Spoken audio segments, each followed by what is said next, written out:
This video demonstrates how to build a WhatsApp automation workflow using templates and triggers to engage users effectively. It covers setting up triggers, actions, quick replies, and testing to optimize customer interactions. I have already covered the overview about WhatsApp automation workflow here. We will understand how to create a simple WhatsApp automation workflow in the system. To do that, you must have a few things ready, such as templates, because multiple templates will be called inside the automation workflow. Those templates will behave and act automatically based on user input. All related templates and quick replies should be ready first. And then we come to the workflow and create a new workflow. We have some pre-built templates here, but for example, we create one from scratch. When we start this, you will see a blank window like this. In the first step, we take an example where someone sends your WhatsApp message for the first time and simply says hi. Then, what will we reply?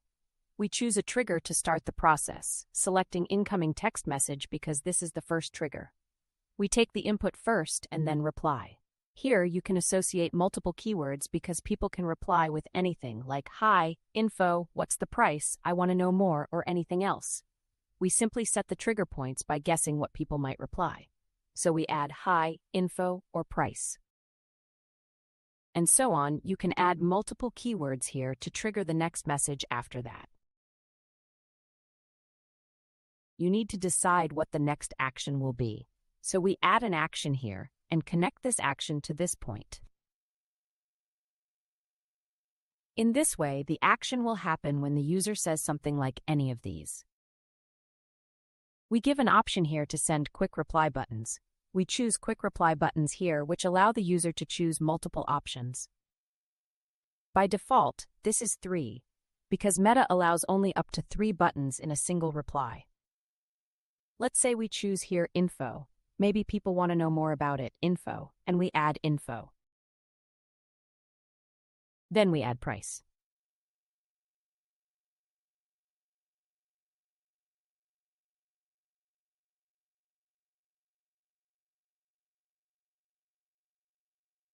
We need help and need to support. Support. This is the second action that will trigger when the user says anything like hi, info, or price.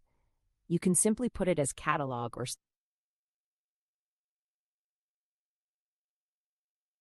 say product, whatever you choose. After that, when this happened, the next trigger will happen when the user chooses any option. Our first scenario is here. We simply add a button. This is a must. We have to trigger first, assign an action and condition, and then we must end it. After that, the next template will trigger. Our next automation will connect to it.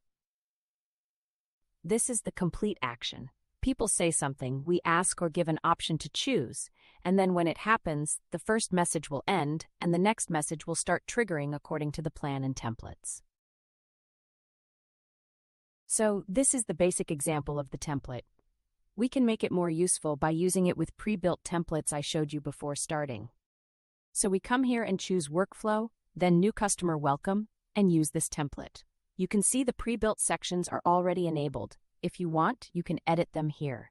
All options are available, and you can simply save it.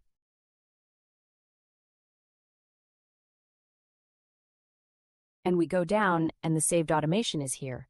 You can see, if you want, you can activate it. You need to activate this in order to run this automation live. If it is not activated, it won't trigger when users send any message or perform any action. You can see here how much time it executed, what actions have been done, and how many times people interacted with it. Suppose you have created a 10-step workflow, and in the history, you see that people mostly drop out between the 5th or 6th step or the 3rd step. Then you need to work on the workflow and make it a little bit shorter, or just a 3-step workflow so that you can move the customer to different things. In my suggestion, you should always make a 3 to 4-step workflow, which is very comfortable for any user. In this simulation, you will do a virtual test of how this automation works. Simply click on the simulation, and you will see that first you say something and the send button is executed. This is a mechanical testing of the workflow. If anything breaks, you will see a notification here. Then you need to go back and check whether any condition is not fulfilled or broken.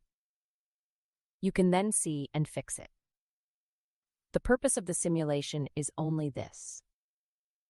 In this way, we can create a custom automation workflow for our customers to handle.